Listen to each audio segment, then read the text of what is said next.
Between what we've lived through and what our day jobs demand, we've spent some serious time researching neuroscience.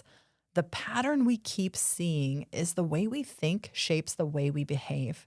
And over time, those behaviors shape our outcomes, often before we even realize we've made a choice. So in that research of neuroscience, it opened the door to neuroplasticity, habit loops, stress responses, microdecisions, all the brainy stuff that explains why just try harder is a trash strategy. In this lab, we're rewiring habits one experiment at a time. Welcome to I²LAB.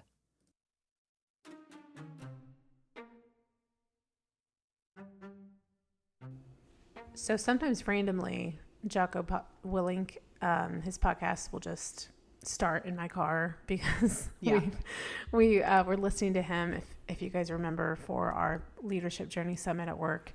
And for some reason, my podcast app just likes to pop to him. But he has all kinds of very wise things that he talks about. And the podcast was on hyperfocus. And it's like the concept was hyperfocus on small things can hinder your performance because you lose situational awareness and perspective. So he was explaining it in a way of, for example, there's a boxing match and the announcer is, let's say the boxer kind of misses one of the first punches, and the announcer will say something like, oh, they're really off form today, or they're off their game today. And they, just because of that one punch, they feel like they can call the entire match, the entire boxing. It's called a match, right? I think, yeah. Boxing match? Okay. Yeah. I was like, game, performance. Yeah, boxing match. Like they'll basically call the whole round. Yeah, round or match or whatever it is based off of one hit. When in reality, that's just one hit out of 100. So we have this tendency to, especially in our culture, I was thinking back to the fish we didn't see. We lack that holistic view of things, and we hyper-focus on individual achievement or performance, which is fine. That's good. But that can definitely hinder performance in the end, and you can't judge a whole match, or if you correlate this to weight loss, you can't judge your journey based off of one bad decision or one missed hit, I guess you could say. Yeah, I heard the Olympics have been over for a little bit, but they were relatively recent, and something had come up where they were talking about the Olympians being in flow state, or it's like when they get in their own heads too much, and that's where the hyper focus is, when they're like thinking of, okay, I've got to keep my legs straight and I've got to keep my back this way, and it's almost like when they overanalyze it, that's when they're completely effing up, when they're actually in the moment and doing it. Yes. So it's there again, it's talking about that balance, and the older I get, the more I realize that not too much, not too little. You just need it's the Goldilocks kind of effect, where you have to consider it but not overthink it at the same time. And if this is where we weren't done talking about discipline, that's why I was like, I think we need to talk about this, because the rigidity that you brought up around the hyper focus is, I was like, I think that's the thing that I'm most afraid to become. Because I think innately I know that I can't hold this stuff so tightly and expect to have a life at the same time. Yeah. And I don't want people to feel like, to be disciplined, I think we just have to reframe and get a little bit different mindset around what discipline really means. And that's what we're talking about. Trying to uncover. But the rigidity piece is, that's a new... I hadn't thought of that being, you take it too far and you do become rigid, you do become hyper-focused, and then you're trying to hold things onto things so tight, and it crosses that line of, I've just got to do this perfect, or I'm not going to be able to lose the 10 pounds this month, or whatever it is you're trying to do. Right. And then you're right, one little slip, and then the whole thing comes crashing down around you because you had one bite of one cupcake, which is only 50 freaking calories. Yeah. That's not going to bring the whole thing down. But if you have it in your head and you're so rigid, and it's like you bring the whole thing down. Basically. The whole thing really hasn't, but in your head, you've totally brought the whole thing crashing down because you've been so hyper-focused, you've been so rigid that you leave no room for any flexibility, any curiosity to turn and say, okay, wait a minute. What did I really do here? What is this really going to impact? Let me actually just take a minute and not go face down in everything that I've been avoiding. Let me just take this moment and give myself some actual evidence that one bite doesn't bring the whole thing crashing down. Because what if one bite is just one bite and you let it be that one bite, that one time, but then you get on the scale the next morning and it hasn't jumped up 5, 6, 8 pounds because you didn't go face down into the bag of chips that you got at the gas station on the way home, that you haven't been in there for a while, but you sure went in that gas station quite a bit before when you were going by there, and you'd buy the outrageous bar, which is 400 calories, by the way. One of those outrageous bars is absolutely delicious, but it's 400 calories, and these aren't big bars either. They're That's tiny. a whole meal. Yeah. I know this because Randy's been on a really outrageous bar kick. He's like, You better watch it. He will confess, but it's like 2 weeks after he does it. It's hilarious. He doesn't want to say it. Like the time when he does it, he goes, I had an outrageous bar 2 weeks ago. I'm like, I don't care. It's probably a good thing though, because if he was like, I have an outrageous bar in the pantry, you'd be like, let's eat it. You're like, let's do it together. No, I think that's a good point though, because I think that's where every strength gone too far can become a weakness. Yes. And I think that's where discipline, you don't think discipline as being a bad thing. No. Discipline is good, but it's healthy discipline. It's discipline with that holistic view, or that awareness. Like, I know my objective. I will consistently move toward it. I can delay gratification. Like, when you have the purpose and the end in sight, I feel like that's healthy discipline. But that Say that again. When you have your end goal or your purpose in mind, like if you constantly have that at the forefront of your decisions, that's healthy discipline to me. But when you have the flip side, when it goes too far, is that hyper focus, when you just see one thing and you ignore other information, other inputs that are coming into your situation, when you become attached to the plan. This is where I that's like that rigidity. Yeah. I get worried when people are like, I just got to find the right program. Program is only like 25% of this thing. I think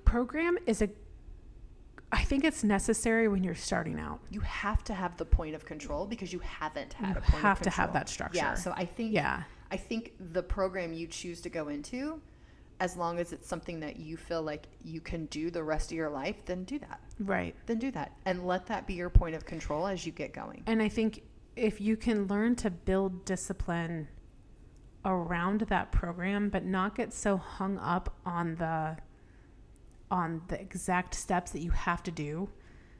And this is such a fine line. You have to be mentally aware and cognitively present throughout the process. Otherwise, discipline without awareness is rigidity. I think and we've been talking so much about self-reflection and awareness. Well, because I think we even mentioned it, that there's that awareness study where like 95% of people believe they're aware, and only like 10 or 15 are. Right. Well, and how can you, if you are not aware, if you are not self-reflecting and looking at the decisions that you're making, then when your situation changes, you're not going to be able to adapt. I think that's really important, and I want to really lean into that, because look, there are people, especially now being in the role I am, a lot of what I do is coaching. Not all of it, but I'm really digging into, what makes you tick? What are we struggling with? What are your goals for the next year? And I have people who can absolutely, almost from a psychology handbook, tell me all of their quirks, what they do, how this shows up. I know I'm going to react like this. I'm going to do this. It's not about that. That is knowledge. Right. Awareness, in my opinion, is in the moment. Now, in the moment is when this counts. When you are, and let's not even talk about weight loss. Let's say that you react to feedback in this kind of way when it's given to you without any kind of warning or something. Yeah. This is something you do, you've been working on it. If you know that, and then when the rubber meets the road, in the moment when you are getting feedback in that kind of way, if you don't actually course correct, catch yourself doing the thing that you know you're going to do and then make a different decision, who gives a shit about awareness then? I don't think you're actually aware. If you can't catch yourself in the moment and make a different decision, then you actually don't have full awareness. Correct. Does that Yeah. make sense? And No, this is 'cause you're not in the moment. You're not. You're not present. Nobody cares about what you do or what you have. Okay, what you have been. You could write a book tomorrow of like all the things that I have done. Nobody cares about what you've been. We care about who you're being. Yeah. And the being and the moment is being able to see yourself do the thing you do. This is your pattern. Okay, here we go. This is the moment of truth. I have a split second or maybe a couple seconds to make a different decision. I'm going to take a breath, listen to the feedback, and not react in the same sort of visceral way that I have been before. Now, if you bring this to weight loss, it's evening time. And this is the time when I struggle the most when it comes to eating over on my calories or not sticking to the things that I said I was going to do for the day. Like, I'm rock solid in the morning. In the afternoon, I feel pretty good because I'm still working on my water, but it's the evening time when the whole day starts to come down and weigh on your shoulders, when maybe you get a little bored in the evening. Maybe you sit in front of the TV because that's what you do to decompress. But in the past, when you've sat in front of the TV, that's when you actually eat. So there's this habitual pattern. Also with family, it's social. That's it's when the food really comes out, I feel like. Exactly, especially if you have kids. I feel like this could be. Even if you don't, I don't have kids and the food still comes out at night. So it's just what we've always done. Yeah. And even people look at the gym are like, what are you going to have for dinner? And I'm like, I don't know. Sometimes I'm like, I don't have dinner, but sometimes I don't even want to open that door with somebody who doesn't know what I've been doing just because it's too much. I'm like, I don't know. Well, you gotta explain yourself, and it's like, you just don't want to have to explain yourself 80 times. I don't have the energy to do that. But then it's snowing. Okay, you know what? It's 6 o'clock. This is when I know that I want to have something. And you can do a check-in with yourself. I know I'm not physically hungry. And then all of a sudden you find yourself opening the fridge door. Like you've actually gone into a trance and you find yourself, you finally kind of sort of wake up while you're actually opening the door to the fridge because that's just something you always do. And you're not even sure what you're looking for. You're just looking for something. It's habit. It's habit. It made me think of something. I had a thought.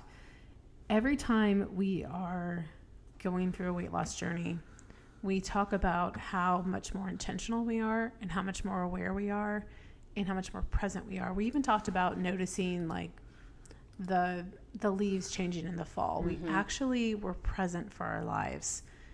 And I wonder if it's that intentionality. I think it is. I think you also don't have so much energy being put to just digesting a bunch of crap your body has no idea what to do with. Or worrying about how, we've talked about this, showing up in the airport. Am I taking up too much space? Is my backpack hit? I'm sweating because I've been I've been rushing to the gate or whatever. Or just walking. Or just walking.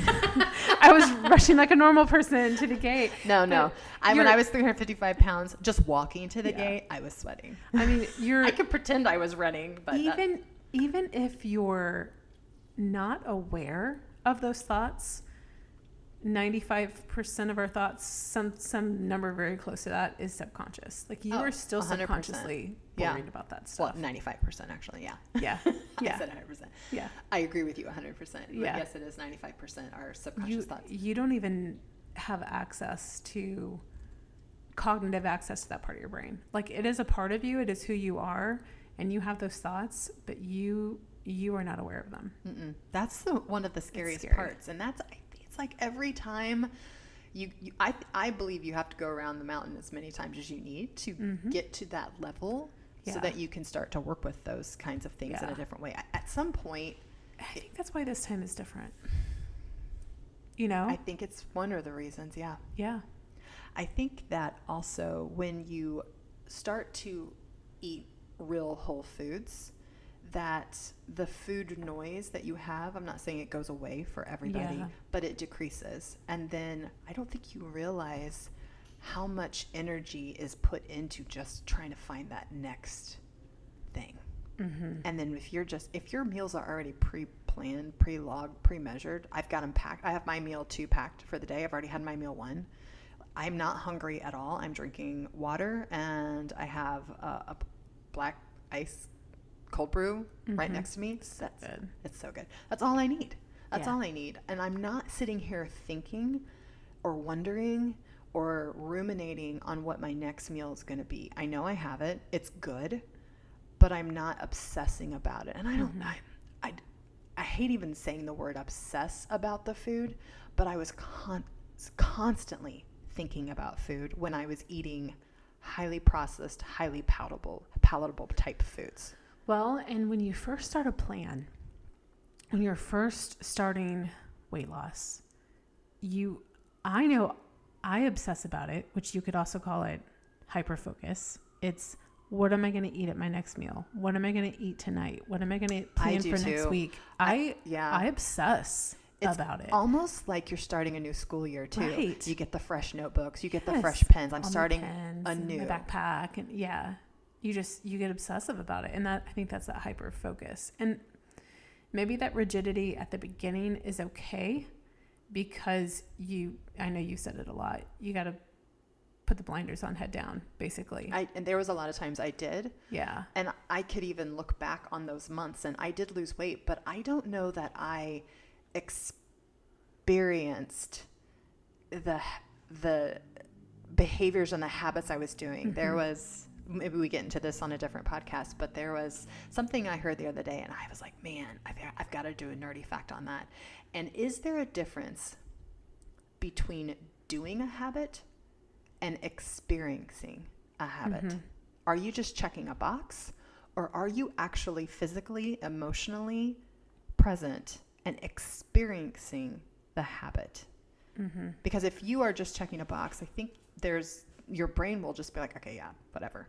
But then there's the whole, if you experience it, this is what I think you were talking about, is we were experiencing fall.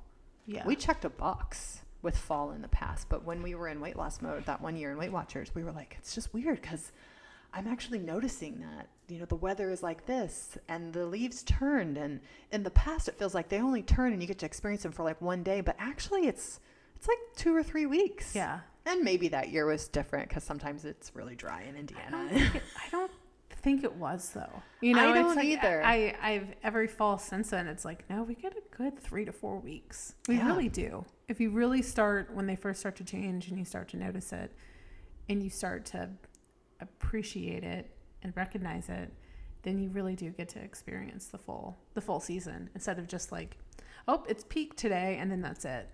It's that hyper focus. I agree. I also think with the whole checking the box versus experiencing the habits, if you're experiencing them, I think you can also lean into more of the identity behind it, because then you're showing your brain that this is what I do, and this is what I do, and you're doing it again.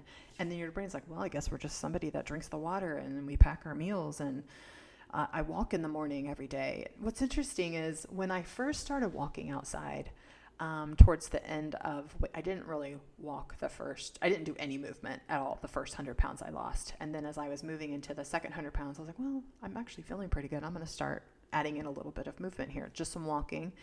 And I remember thinking, oh man, I hate hate walking on the treadmill, but I'm not going to be able to walk outside. As I had it in my head, like it was going to rain or it was going to snow or it was going to be this or it was going to be that. It's not going to be perfect conditions for me to walk outside.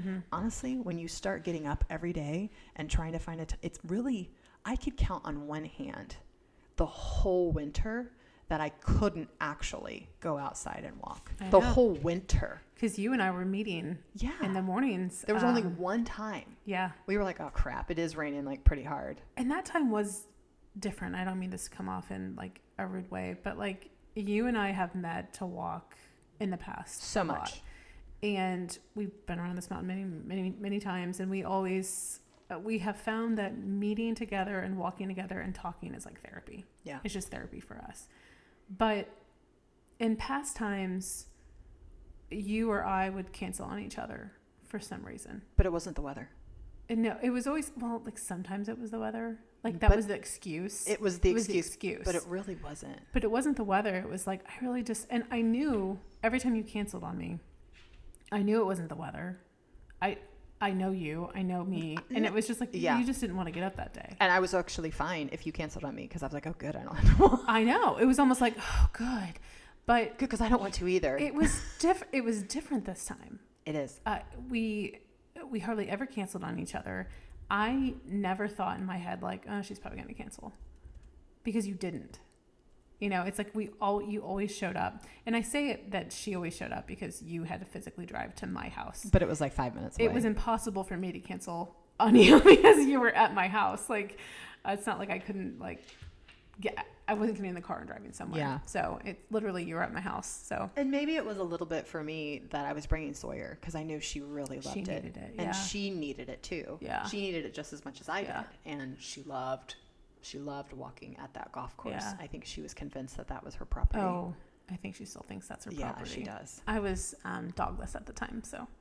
But speaking of dogs and rigidity, I remember when I had the boys who I no longer have. They were the sweetest things in the world. I had two dogs, they're both golden doodles. One was 100 pounds. He was a black golden doodle, and I had one that was like 70 pounds, and he was a golden doodle. And we were really, really strict with them. Like in training, we were very, very strict.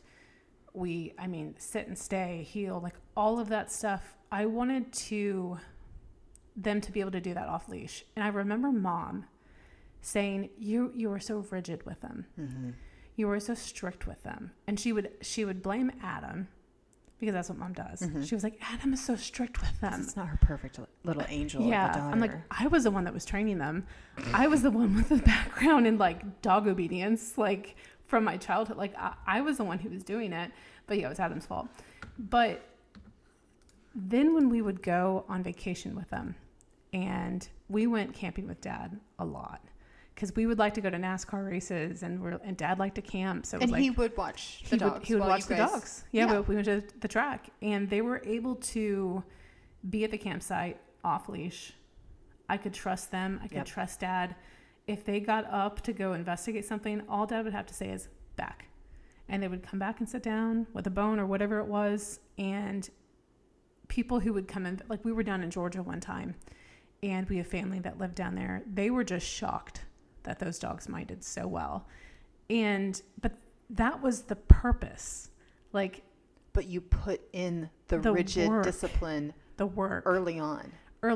And that brings me to another Jocko statement. Discipline equals freedom. We say that a lot, and that's a statement that he has, meaning if you put in the work, then you have all kinds of freedom. Those dogs, before Presley passed, we would go out on that golf course off leash all the time. And he had that freedom to just investigate and just be a dog, and he'd get into stuff, and all I had to do is like whistle or say back, and he was back in a heartbeat. I never had to worry about him running out into the street, getting in a dog fight, in somebody else's yard, because he had that discipline. So yeah, because I've been dabbling with a rescue. Yeah. I just really feel like our next dog is going to be a rescue, and I think we're getting close to actually having a puppy assigned to us. And we know that I'm so excited. This is definitely a puppy that, because my puppy is almost 3. So. Well, he's 2.5. And I've got a 7 and a 13-year-old. And I had just taken Scout, who's 13, to the vet on Monday because we're managing some pain with arthritis. So she got a shot. And I just noticed that she's just so undisciplined. But she is the most friendliest dog. She went up to, she had to say, even though she's in an extreme amount of pain, she had to go up and say hi to everybody. But she was barely listening to me. And at this point, she's like, screw you. And she's a Chesapeake Bay Retriever. I've seen them really stubborn, very stubborn, but I have also seen them very, very well-behaved, disciplined dogs. We just didn't put in the work with her. Yeah. And we also knew with her, we weren't in a situation where we couldn't trust her around people. Now with Sawyer, she is a German Shepherd. I do trust her with people and kids. She loves kids and people. But with dogs, when we go into the coffee shop and there's another dog in there, I do have to watch her because she's reading the room. She's dead-eyeing them. She's assessing. She's protective. Are they a threat to mom and dad? I will F them up. Yeah. And sometimes it's out of which is a wonderful thing to have a protective dog. Long as they are trained and there is an off switch. Yes. So I know with this puppy, and I catch myself going, I don't want to rob them of their puppyhood. I don't want to be so rigid and but training can look almost cruel to some people in its rigidity. But that kind of stuff to a dog is different than it is to people as well. You're just being clear. Right. But I don't want counter surfing. I don't want jumping. I don't want bolting out the door. You need to sit before every meal. You need to not take my food. You need to wait at the threshold. It's a responsibility of having a dog. It is, but that is what is going to be able, you're right. Yeah. It can feel like I'm robbing them of their puppiness or just being a puppy, but the trade-off is they get to do life with us in a way that other dogs don't get to do life with us. Yeah. They get to go in places with us. They get to go on vacations and adventures, and I don't have to worry because the dog has freedom later because you put in the work now. And that's different. I feel like your view on that has changed. Completely. I remember when we were walking with, I think you had Sawyer, and you were like, you said something like, I really want her to be able to, this is her time, this is her walk or whatever. And so you had her like on a long lead. Yeah. And you didn't have that thought in your mind of like that discipline, that early work. No. And then she wouldn't even have to be on a lead. I know. So that's really changed for you. That's something that you have learned. And on I think it's last time around the mountain. Because of her. Mostly because she is and a different maybe your kind weight of loss too. Maybe the discipline that you have had to put in the gym, you've seen the payoff. Yeah. I mean, I think there's probably multiple ways that it's shown up for you in a different light.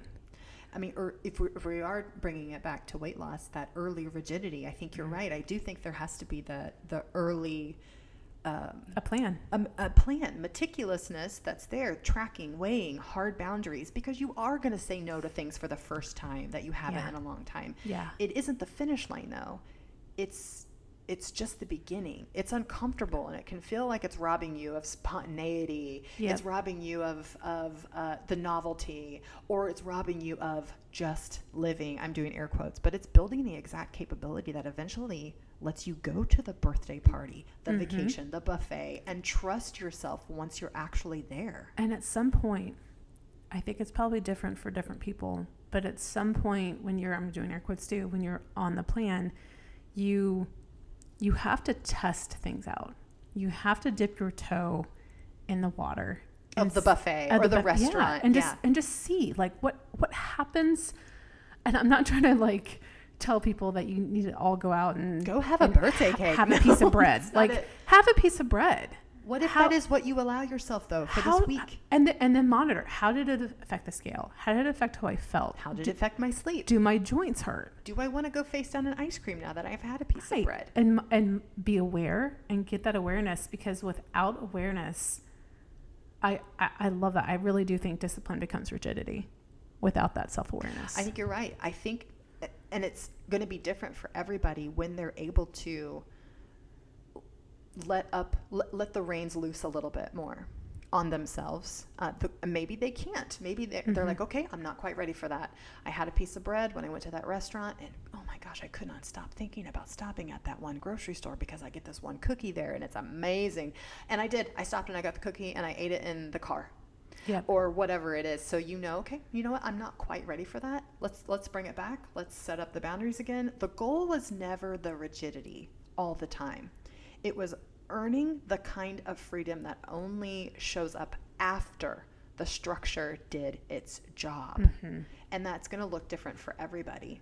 You might have to start adding in a little bit more calories to do a maintenance phase. You might have to say, you know what, maybe I'm not ready for a maintenance phase, but man, it's summer and I've got a vacation, and then I've got a birthday party, I've got a graduation event, I've got a baby shower, I've got a wedding. I've got like 6 weeks of stuff. And I would just like to see what it's like to not gain weight during that period, because in the past I probably would have looked up in September, fall's starting, I want to pull out my fall clothes, and boy, they're tight because I'm 20 pounds up.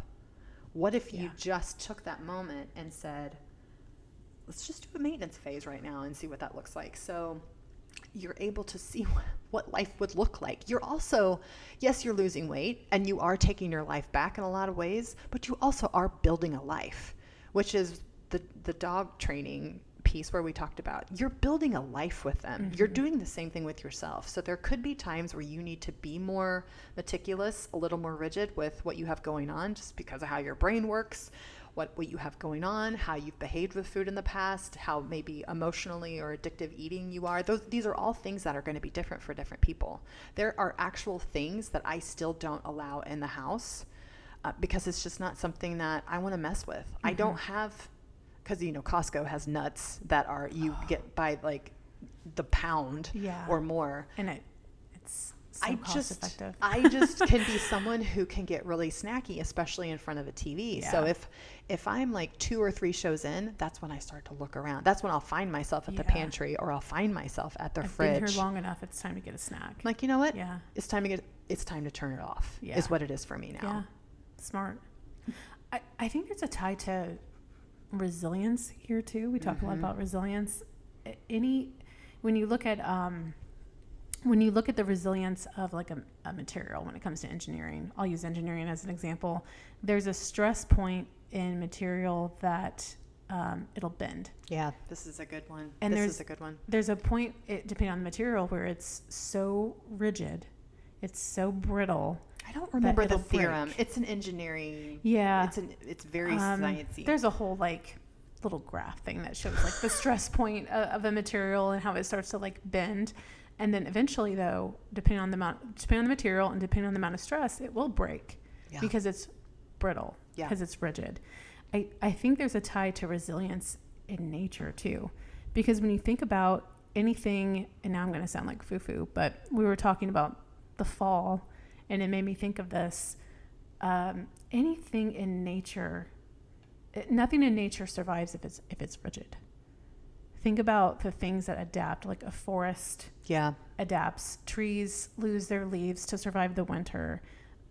Even tropical storms are horrendous, and then they calm down at the end. Like they adapt and they change. And the same thing is true with our immune systems, our muscles, our brains. We're meant to be adaptable. We're meant to change and grow and learn. So if we are too rigid, we're not going to survive. Like we have to figure out how to adapt from a resilience standpoint. Absolutely. And you're absolutely right. It can't survive contact with real life. Because we hear it. We can hear it when people say, I just can't do this right now. I'll do it when things calm down. I'll do it. This is what you have to build the resilience around your life, because life is always going to come at you in different ways. Yeah.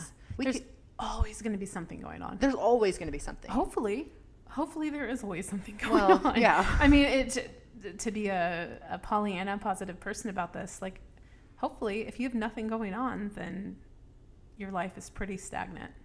I think that's how it's showing up for people. If you catch yourself thinking, I just can't do this right now, I've got too much going on, vacations, holidays, illness, grief, stress at work, I'm traveling.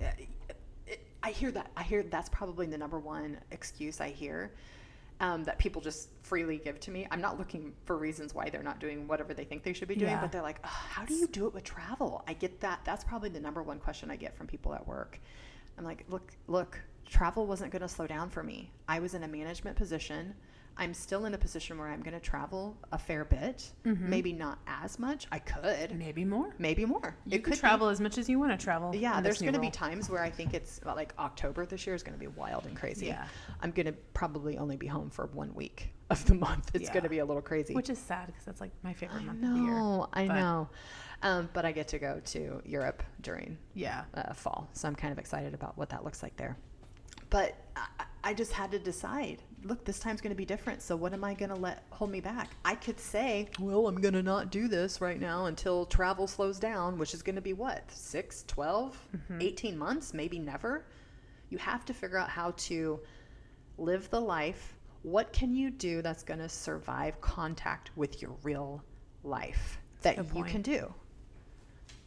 It just becomes a part of who you are at that point. Exactly. And then it's just, you have to be okay with not moralizing your behavior as well when you do start to allow some of the training wheels to come off.